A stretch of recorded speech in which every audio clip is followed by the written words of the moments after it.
There's something about being alone in your house. When it's late, when it's quiet, that starts to feel unnatural. You think you hear things. You second guess every creak. You check the locks again, even though you just did. And sometimes, there's a reason for that. These 5 stories were sent to me by people who were home alone. But what they experienced went beyond fear. Each one gets worse than the last. And the final story still messes with me. 1. The teenagers at the window.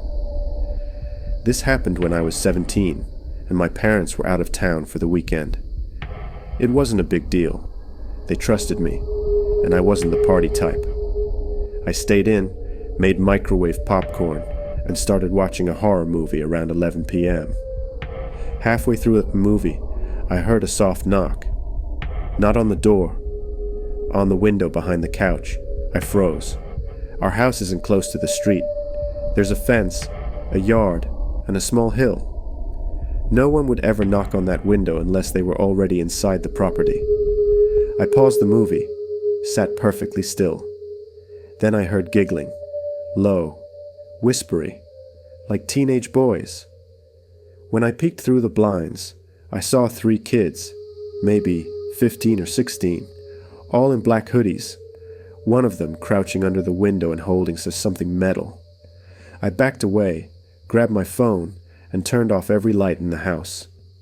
I crawled to the front door and double-checked the locks, then went upstairs to the bathroom window to see if I could get a better view. They were trying the back door. One of them even looked up toward the bathroom window like he heard something.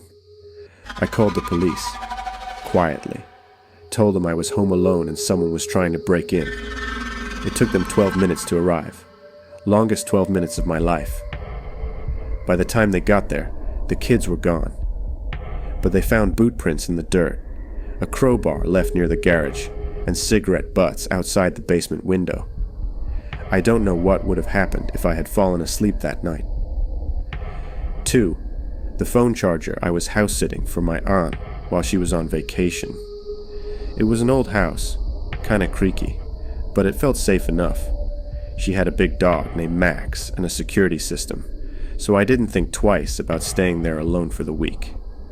On the 3rd night, I noticed my phone charger was missing. That might sound small, but I'm obsessive about my stuff. I always plug it in by the same outlet near the bed. It wasn't there.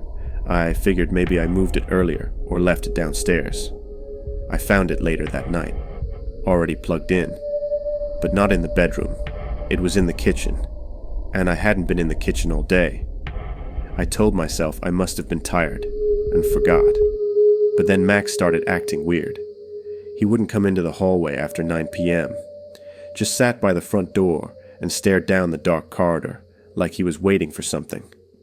2 days later, I woke up to find all the chairs in the kitchen pulled out. Not stacked, not knocked over, just neatly pulled away from the table, like someone was about to sit at each one. The front door was still locked. No windows open. Nothing stolen. When I checked the doorbell camera footage, there was nothing. No motion detected. No visitors. Except the video log showed something strange. At 2:37 a.m., the camera turned off. Just stopped recording for 22 minutes. Then came back on like nothing happened. I never went back. 3. This one isn't mine. It's my brother's, but I still think about it way too often. He rented a studio apartment for a year when he was in college. Old building, paper-thin walls. One of those places where the light flickers, even when you replace the bulb. He started hearing noises at night, not from the hallway, but from under the floor. Thuds, scraping. Sometimes, even what sounded like a cough. He told the landlord, who said the unit had poor insulation and probably had rats in the crawl space. So my brother set up a camera, hoping to prove it. 3 nights of nothing. On the 4th night, he caught something. At 3:12 a.m., the camera recorded a panel near the wall lifting slightly. Then a hand, pale, shaky, pushed it open. A man's face slowly rose into view. He was filthy, hair matted, eyes wild. He looked around the apartment, saw the camera, and just stared at it, then sank back down under the floor. My brother moved out that week. The police said they found evidence of someone living in the crawl space. Old food wrappers, a blanket, even a small radio. But they never found the man. 4. I was 16 and sick with the flu. Everyone else was out. My mom had work. My siblings were at school. I stayed in bed, half asleep, half delirious. Around 1 p.m., I heard a knock at the door. Not loud, just 3 slow knocks. I ignored it. Probably a delivery or someone selling something. But the knocks didn't stop. Every 10 seconds, like a clock. 3 knocks. Pause. 3 knocks. I got up, dizzy, and looked through the peephole. No one there. I opened the door a crack. Stupid, I know, and still saw nothing. But the knocking continued. From the back door this time. I locked everything. Sat on the couch, shaking, listening. The knocking moved around the house. Front, side, garage. Always 3 knocks. Never louder, never faster. Just endless. It lasted for nearly 40 minutes. When it stopped, I waited 2 more hours before moving. My mom came home and I didn't tell her. I didn't know how to explain it. But the next day, she asked if I had done something weird to the doormat. I said no. She showed me a photo she took before leaving for work. The doormat had been right in front of the door.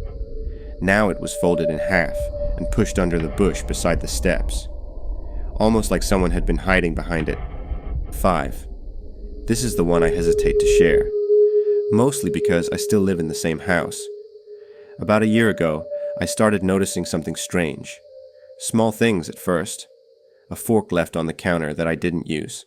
Lights left on that I swore I turned off. Then I found the locked door.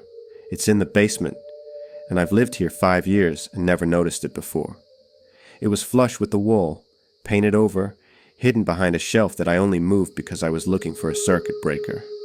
There was no knob, just a keyhole, an old one. I asked my landlord. He looked uncomfortable and said he didn't know about it, and that the house had been built on top of an older foundation. That night, I heard something behind the wall. Not movement, breathing. Slow, deep, deliberate breathing. I didn't sleep. I left the basement lights on and didn't go near it for a week. Then one morning, I woke up and there was dirt on the kitchen floor. Not footprints, just a small pile of fresh soil, like something had been moved. I went down to the basement. The shelf was back in place. The wall looked normal again, and I haven't touched it since. Thanks for listening. If any of these stories reminded you of something you've experienced, or if you've ever felt unsafe while home alone, feel free to share it in the comments. This is a small channel, and I notice every bit of support. Even a like, a comment, or a new subscriber means a lot. I'll keep telling these stories, as long as you keep listening.